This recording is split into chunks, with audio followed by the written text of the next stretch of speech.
Hello, स्वागत है हमारे YouTube चैनल जियो एनर्जी एजुकेशन में। मैं हूं नरेंद्र शर्मा। पिछली क्लास में अपन ने अध्ययन किया था डॉक्टर हरिमोहन सक्सेना के अनुसार राजस्थान के भौगोलिक प्रदेशों के बारे में। यानी डॉक्टर हरिमोहन सक्सेना साहब है, वो राजस्थान के जो भौगोलिक प्रदेश है उसको कितने भागों में बांटा है? 4 भागों में। सक्सेना साहब, हरिमोहन सक्सेना साहब अलग अलग भाग बताते हैं। पहला भाग पश्चिमी मरुस्थलीय प्रदेश का बताते हैं। दूसरा भाग अरावली पर्वतीय प्रदेश का बताते हैं। 3 नंबर पूर्वी मैदानी का भाग बताते हैं, पूर्वी मैदानी। और 4 नंबर है वो दक्षिण पूर्वी पठारी प्रदेश के बारे में वो बताते हैं। ठीक है, ये जो पश्चिमी मरुस्थल है इसको अलग अलग भागों में बांटा गया। शुष्क रेतीला मरुस्थल, ये अपन आज बात करेंगे इसकी, शुष्क रेतीला प्रदेश की या शुष्क रेतीला मरुस्थल। और एक हो गया आपका कौन सा? अर्ध शुष्क रेतीला मरुस्थल। शुष्क रेतीला प्रदेश है, इसको भी अलग अलग 2 भागों में बांटा गया है। एक हो गया बालू का स्तूप युक्त प्रदेश और एक हो गया मुक्त प्रदेश। ये 2 अलग अलग। अरावली के बारे में अपन ने अध्ययन कर लिया था कि उत्तरी अरावली, मध्य अरावली, दक्षिण अरावली। यानी ये जो पिछले वीडियो है उसमें अपन चर्चा कर चुके। इनकी जो अलग अलग सब्जेक्ट बताए गए हैं कि भाई इनको किस प्रकार भागों में बांटा गया है। वो दक्षिण पूर्वी पठारी प्रदेश उसको किस भागों में बांटा है। एक अपन ने देखा था कि जो राजस्थान के जो उच्चावच है, वो उच्चावचों की अगर अपन बात करें तो मैदान है वो 51% भाग पर है। उसके बाद में पठार नुमा भाग 31% है। पर्वत, उच्च शिखर पर्वत शामिल कर लेते तो 7% है। निम्न भूमि की अगर अपन बात करें तो वो आपको कितने मिलेगी? 11% की मिलेगी। ये बात अपन यहां तक कर चुके। ठीक है, आज अपन बात करेंगे पश्चिमी मरुस्थलीय प्रदेश है उसके बारे में। पश्चिमी मरुस्थलीय प्रदेश को अलग अलग भागों में बांटा गया है। इस पश्चिमी मरुस्थलीय प्रदेश की उत्पत्ति के बारे में यहाँ पर बात करेंगे। यानी मध्यजीवी महाकल्प में या मध्यजीवी महाकल्प मीसोजोइक एरा में यहाँ पर 33 सागर था। और ये जो 33 सागर सीनोजोइक एरा या टर्सरी काल में नदियां अवसाद लेकर के आती है और इस 33 सागर को भर देती है। यहाँ पर मैदानों का निर्माण हो जाता है। दूसरा अपन ऐसे देखते हैं कि पेंजिया पेंथालासा था। पेंजिया पेंथालासा के बाद में यहाँ पर जो पेंजिया था वो अलग अलग भागों में विखंडित हुआ। अंगारा लैंड, गोंडवाना लैंड के अलग अलग द्वीप महाद्वीप बने, है ना। तो इस तरीके से ये क्षेत्र है वो आगे से आगे जो प्लेट विवर्तनिकी संचलन का सिद्धांत के आधार पर गति करते हुए, जैसे आपने देखा होगा कि भारत का जो प्रायद्वीपीय भाग है, यानी नीचे वी आकार का जो शेप है, वो प्रायद्वीपीय भाग है वो उत्तर पूर्व की ओर गति करता हुआ आगे बढ़ता है। और ऊपर जो तिब्बत का जो पठार है, उस तिब्बत के पठार से निकलने वाली नदियां थी, उस नदियों के अवसाद स्टेती सागर में मौजूद थे। और एक तरीके से जैसे प्लेट संचलन गति करता हुआ आगे बढ़ता है, कोई पदार्थ होता है या कोई भी ऐसा स्थल खंड होता है, तो हिमालय की उत्पत्ति हो गई थी। इस तरीके से ये चीजें हैं वो आगे करोड़ों वर्षों के बाद जाकर के ये आज का स्वरूप आप देख सकते हैं। ठीक है, तो उत्पत्ति के बारे में बात करेंगे। उत्पत्ति के बाद में यहाँ पर बात करेंगे प्रमाण की। प्रमाण पूछते हैं लोग। प्रमाण क्या पूछते हैं कि ये जो रेतीला मरुस्थल है, ये रेतीला मरुस्थल, इसके क्या प्रमाण है? क्या ऐसे प्रमाण आप दे सकते हो आप कि यहाँ पर पहले 33 सागर था? तो हमने प्रमाण दिए हैं। हमने क्या प्रमाण दिए? हमने प्रमाण ये दिए कि यहाँ पर फलोदी में बाप क्षेत्र में बाप बोल्डर्स, जो बड़े बड़े पत्थर थे, उनके ऊपर हिम का जमाव के निशान अपने को मिले हैं।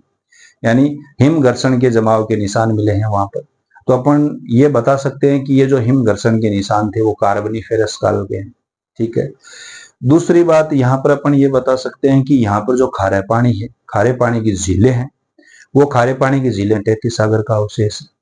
ठीक है, उसके बाद में हमारा जो जैसलमेर था, उसके आंकल और ब्रह्मसर गांव में जो वनस्पतिक वुड फॉसिल, जिसको वनस्पति जीवाश्म के अवशेष अपने को प्राप्त हुए, वो भी आप जुरेसिक काल के अपन वहां पर प्राप्त हुए हैं, तो उनके अपन अनुमान लगा सकते हैं कि यहाँ पर कुछ था।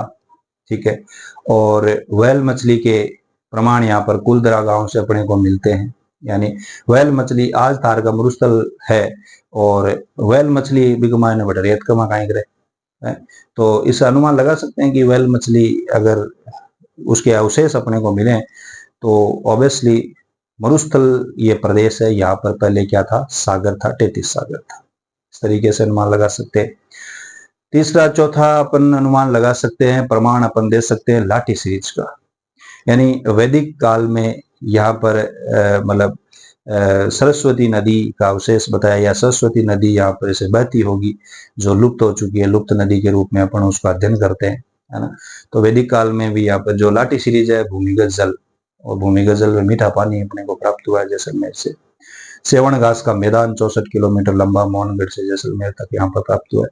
तो ये सारी चीजें क्या है, प्रमाण है। यह प्रमाण है हमारे इस मरुस्थल का, हमारे इस मरुस्थल के प्रमाण है जो हमारे राजस्थान के 16 जिलों में फैला हुआ है। और ये जो 16 जिले हैं, ये 16 जिलों में 4 हमारे नए जिले जुड़ गए उनमें, एक तो डीडवाना कुचामन, एक फड़ौदी जुड़ गया, एक बालोतरा जुड़ गया, एक पश्चिमी ब्यावर जुड़ गया। 4 संभागों में ये फैला हुआ है। ठीक है। और ये जो पश्चिमी मरुस्थलीय प्रदेश है, ये किसका भाग है, थार के मरुस्थल का भाग है। हाँ। और थार का मरुस्थल अगर देखें तो पूरा का पूरा 86% भाग, यानी लगभग पूरा ही हो गया ये, 86% भाग कहां पर है, भारत में है। 14% भाग कहां पर है, पाकिस्तान में है। ठीक है। 86% भाग में से आपके 62%, यानी 86% तो कहां पर बताया गया है, भारत में बताया गया है। बाकी 86% का अगर अपन बात करें तो 62% कहां पर है, वही राजस्थान अकेला लिए बैठा है इसको। और बाकी 38% ये कहां पर है, ये गुजरात, पंजाब और हरियाणा में ये फैला हुआ है ना। तो इस तरीके से ये हमारा क्या है, पश्चिमी मरुस्थलीय प्रदेश है। अब इन बातों को लिख लेते हैं। ठीक है, चलो हेडिंग लगाइए, पश्चिमी मरुस्थलीय प्रदेश। हमारी हेडिंग क्या हो जाएगी, पश्चिमी, नंबर 1 की है ये ना, पश्चिमी मरुस्थलीय प्रदेश, पश्चिमी मरुस्थलीय प्रदेश, ये हमारी हेडिंग हो गई।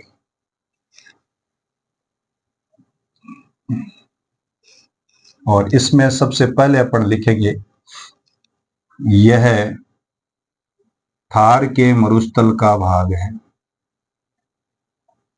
थार के मरुस्थल का ही भाग है, थार के मरुस्थल का ही भाग है ये। दूसरी बात अपन लिख सकते हैं, थार का मरुस्थल, थार का मरुस्थल का 86% भाग भारत में है, जबकि शेष 14% भाग पाकिस्तान में है। 86% भाग तो कहां पर है, भारत में है। 14% भाग का है पाकिस्तान में। भारत के थार का मरुस्थल, भारत के थार का मरुस्थल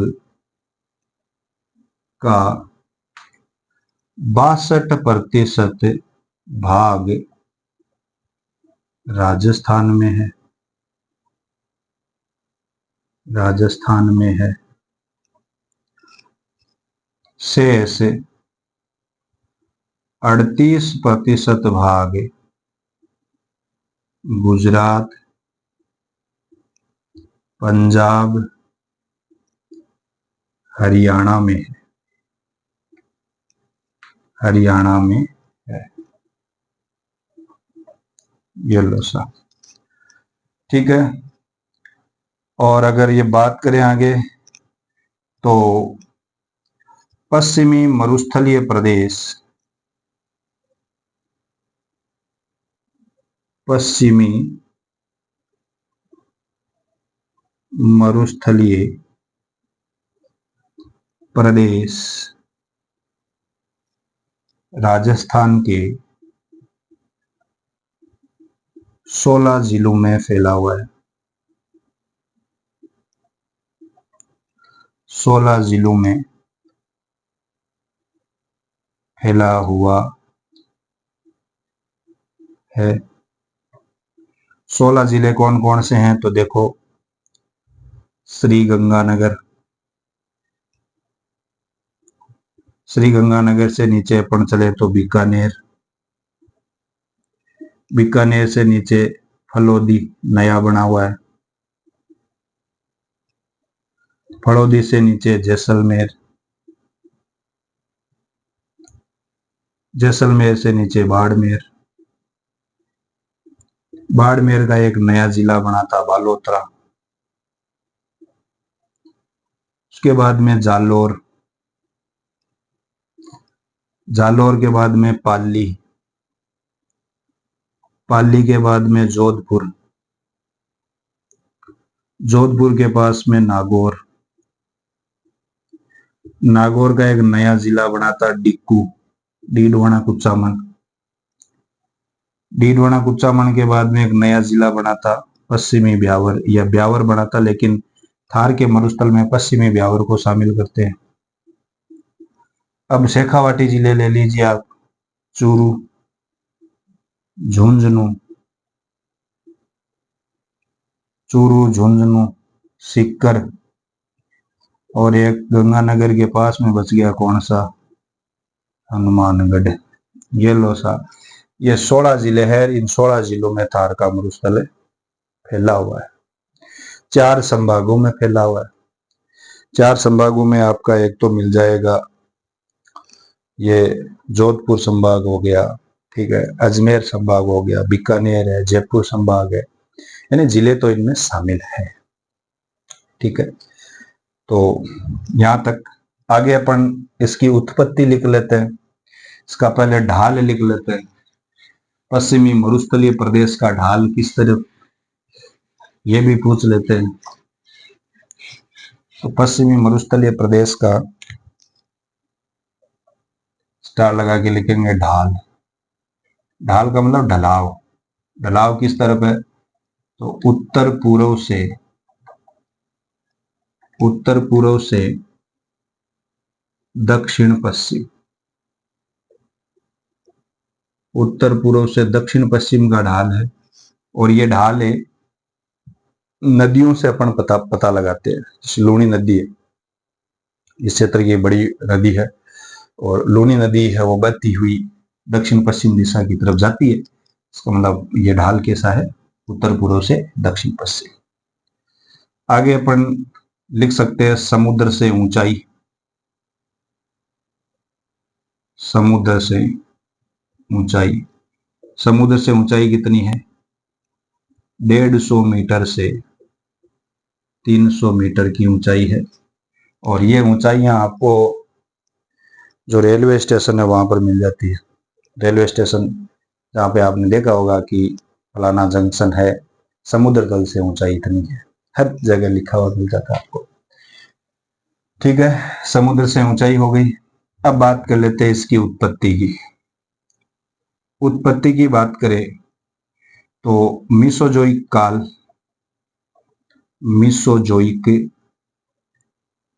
काल या मध्यजीवी महाकल्प,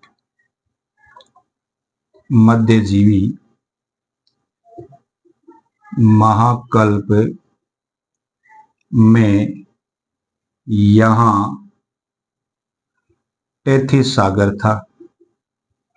यहाँ कौन सा सागर था भाई? तैतीस सागर था, जो सीनोजोइक काल या टर्शियरी काल, सीनोजोइक काल या टर्शियरी काल में नदियों द्वारा बहाकर लाए गए अवसादों से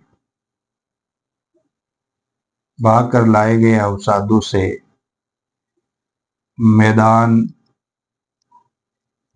में परिवर्तित हो गया।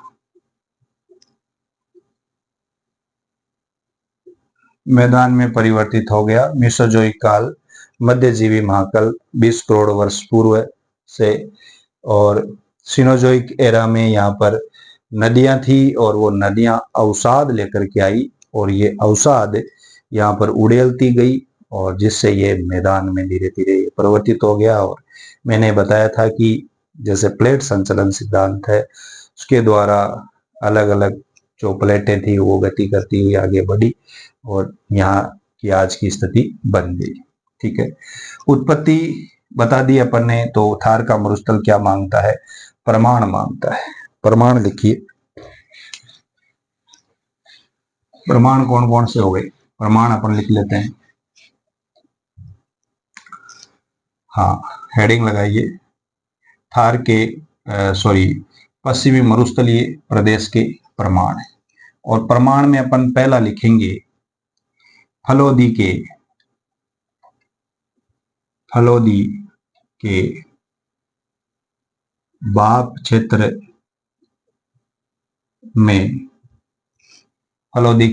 क्षेत्र में पाए गए बोल्डर्स पर हिमानी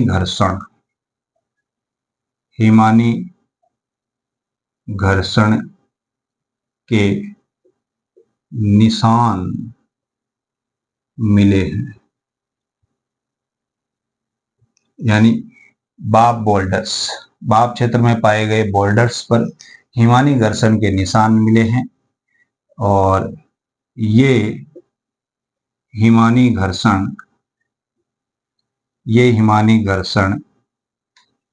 कार्बोनिफेरस काल के हैं। कार्बोनिफेरस काल 25-30 करोड़ वर्ष पूर्व काल के हैं। ये हिमानी घर्षण कौन से काल के बताए गए हैं? कार्बोनिफेरस काल के बताए गए हैं। 2 नंबर बात कर लेते हैं प्रमाण की। तो आंकलवुड फॉसिल पार्क, ये अपन सीधा इसको लिख लेते हैं, आंकलवुड फॉसिल्स पार्क। ये कहां पर है भाई? जैसलमेर के आंकल और ब्रह्मसर में। लिख लेते हैं, जैसलमेर के आंकल व ब्रह्मसर, जैसलमेर के आंकल व ब्रह्मसर में वनस्पति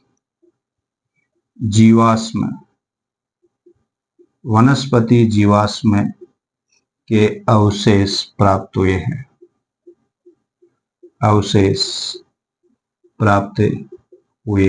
हैं, और ये अवशेष जुरेसिक काल के हैं। ये अवशेष कौन से काल के हैं भाई? जुरेसिक काल के अवशेष। डायनासोर युग था उस टाइम के। आंकलवुड फॉसिल पार्क जैसलमेर से। 3 नंबर और प्रमाण दीजिए साहब। तो 3 नंबर प्रमाण है जोधपुर के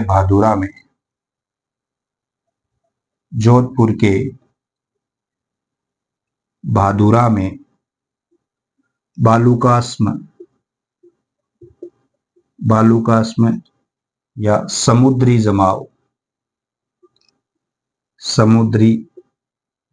जमाव के अवशेष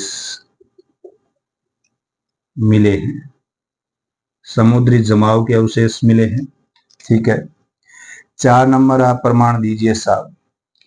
4 नंबर प्रमाण कौन सा है? लाठी सीरीज का। और ये जो लाठी सीरीज है ये जैसलमेर में भूमिगत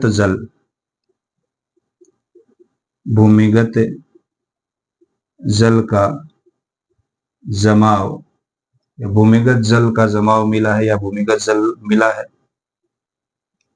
जो वैदिक कालीन सरस्वती नदी के अवशेष बताए गए हैं। वैदिक कालीन सरस्वती नदी के अवशेष है,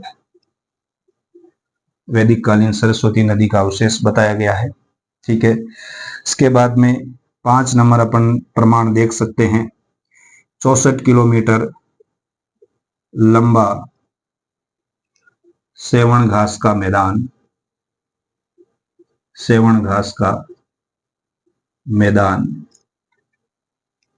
पाया गया है। और ये सेवण घास का मैदान ज्यादातर पूछा जाता है, तो कहां से कहां तक है?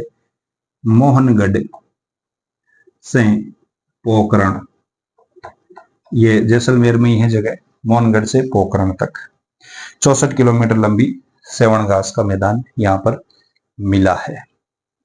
तो यह है हमारा पश्चिमी मरुस्थलीय प्रदेश का उत्पत्ति, प्रमाण, ढाल, थार के मरुस्थल का भाग, थार के मरुस्थल के कौन से या कितने प्रतिशत भाग राजस्थान में, और शेष कहां पर है? राजस्थान में पश्चिमी मरुस्थलीय प्रदेश कितने जिलों में फैला हुआ है, कितने संभागों में फैला हुआ है, इसकी चर्चा हमने कर ली है। ठीक है, और बाकी आगे की चर्चा, जैसे अब ये जो पश्चिमी मरुस्थल है, अब इसके भाग खुलेंगे। भाग का मतलब इसके अलग अलग डिवाइडेशन करेंगे। जैसे शुष्क रेतीला प्रदेश, और शुष्क रेतीला प्रदेश को 2 भागों में बांटा गया, एक बालू का स्तूप युक्त प्रदेश और एक बालू का स्तूप मुक्त प्रदेश। बालू का स्तूप युक्त प्रदेश है वो 58.5% पर है। किसका 58.5%? पश्चिमी मरुस्थलीय प्रदेश का 58.5%। और बालू का स्तूप मुक्त प्रदेश 41.5% पर है। यानी मुक्त का मतलब धोरे नहीं है, युक्त का मतलब धोरे या धरियन है। तो धोरे या धरियन कौन कौन से हैं, जिसमें अलग अलग धोरों के प्रकार पढ़ेंगे अपन। जैसे अनुप्रस्थ बालू का स्तूप, अनुदैर्ध्य बालू का स्तूप, परवलयिक या पैराबोलिक बालू का स्तूप, नेब का या सब्र काफिज बालू का स्तूप, है ना। ये अलग अलग प्रकार अपन बालू का स्तूपों के पढ़ेंगे। इन बालू का स्तूपों की आकृति कैसी होती है? ठीक है, अनुदैर्ध्य प्रकार के आकृतियां सीप प्रकार की हवा के लंबवत समांतर बने रहते हैं। नवचंद्राकार लुनेट, है ना, ये अपन देखेंगे। उसके बाद में अनुप्रस्थ बालू का स्तूप, बरखान, बरछान जिसको अपन बोलते हैं, वो अपन देखेंगे। नेब का या सब्र काफिज, यहाँ पर झाड़ियां होती है, वहां पर रेत इकट्ठी हुई आपको मिलती है ना। राजस्थान का मारवाड़ी व मुरावलार जगह सीढ़ियां व बंग सारे रेत ही रेत इकट्ठी हुई जाओ, तो वो भी एक तरीके से अपन उसको नेब का बोल सकते हैं। तो ये चीजें देखने को मिलती है। परवलयिक या पैराबोलिक, जिसको हेयर पिन, महिलाओं के हेयर पिन की आकृति के समान वो देखने वाला मिलता है। ठीक है, तारा बालू का स्तूप, जो तारे की आकृति में बन जाता है, वो बालू का स्तूप देखने को मिलता है। तो वेल मछली वाले वो भी बालू का स्तूप अपन यहाँ पर देखेंगे। तो ये बालू का स्तूपों के बारे में। उसके बाद में यहाँ पर अपन चर्चा करेंगे अन्य जो मरुस्थली आकृतियां हैं। जैसे यहाँ पर बात करेंगे तल्ली की, सर की, मरहो की क्या होता है, या टाट या रन क्या होता है। ठीक है, पलाया क्या होता है, पलाया झीलें क्या होती है, खड़ीन क्या होती है, खड़ीन करसी क्या होती है, वो यहाँ पर अपन चर्चा करेंगे। चांदन नलकूप के बारे में यहाँ पर बात करेंगे। ठीक है, उसके बाद में अपन यहाँ पर चर्चा करेंगे जो मरुस्थल के प्रकार है, हम्मादा, है ना, जो पथरीरा मरुस्थल है, ईर्ग, रेग, ये मरुस्थल है, उनके बारे में यहाँ पर अपन चर्चा करेंगे। तो ये मरुस्थलों के बारे में हो गया। उसके बाद अर्धशुष्क मरुस्थल अपन अध्ययन करेंगे, जिसमें 4 गग्गर, शेखावाटी, नागौर और गोडवाड़ प्रदेश। तो दीजिए इजाजत, यहीं तक रखेंगे आज, फिर लंबी क्लास हो जाती है ऐसे। और मिलते हैं अगले नेक्स्ट वीडियो में, जो मैंने बताया है उन पर अपन चर्चा करेंगे। चैनल को सब्सक्राइब करें, लाइक करें, शेयर करें, आगे से आगे बढ़ाएं और आपका दिन शुभ हो, ऐसी हम कामना करते हैं। धन्यवाद। Thank you.